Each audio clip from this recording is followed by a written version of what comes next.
പൃഥ്വിരാജ് സുകുമാരൻ നായകനായി വേഷമിട്ട ഏറ്റവും പുതിയ ചിത്രം ഖലീഫ ഓഗസ്റ്റ് 20 തിയേറ്ററുകളിൽ എത്തിയിരുന്നു. U/A 16+ സർട്ടിഫിക്കറ്റാണ് സെൻസർ ബോർഡ് ഖലീഫയ്ക്ക് നൽകിയിരിക്കുന്നത്. മികച്ച പ്രതികരണമാണ് ചിത്രത്തിന് ലഭിക്കുന്നത്. ഖലീഫ ആഗോളതലത്തിൽ ഇതുവരെ 35 കോടി രൂപയാണ് നേടിയിരിക്കുന്നത് എന്നാണ് ഒഫീഷ്യൽ റിപ്പോർട്ടുകൾ സൂചിപ്പിക്കുന്നത്. വിദേശത്ത് നിന്ന് മാത്രം 18 കോടി നേടിയെന്ന് സ്കാനിൽസ് റിപ്പോർട്ട് ചെയ്യുന്നു. വൈശാഖിൻ്റെ സംവിധാനത്തിലെത്തുന്ന ഖലീഫയുടെ തിരക്കഥ ജിനു എബ്രഹാമാണ് രചിച്ചത്. അദ്ദേഹം തന്നെയാണ് നിർമ്മാതാവ്.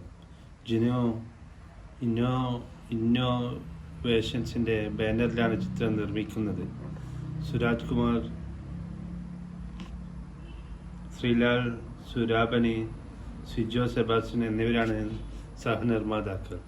തെന്നിന്ത്യൻ താരം മാളവിക ശർമ്മയാണ് നായിക.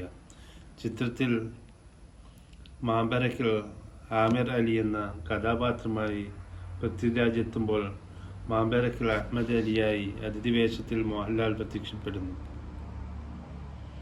രഞ്ജി പണിക്കർ, ശിവജിത്ത്, ഇന്ദ്രൻസ്, ഷമിത് തിലകൻ, ഷൈൻ വർഗീസ്, മോഹിനി, കൈറ, മാസ്റ്റർ, നഫാഷ് തുടങ്ങിയവരും ചിത്രത്തിലുണ്ട്.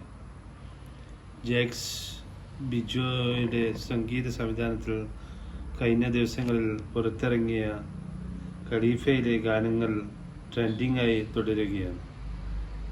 ഛായാഗ്രഹണം ജോമോൻ ടി ജോൺ, സംഗീതം Jakes Bejoy, editing Chaman Chacko, production designer Mohandas, action Yannick Ben, Bineeth Prabhu, Chethan D'Souza, co director Suresh Divakar, executive producer Shine Varghese, costumes Mashar Hamza,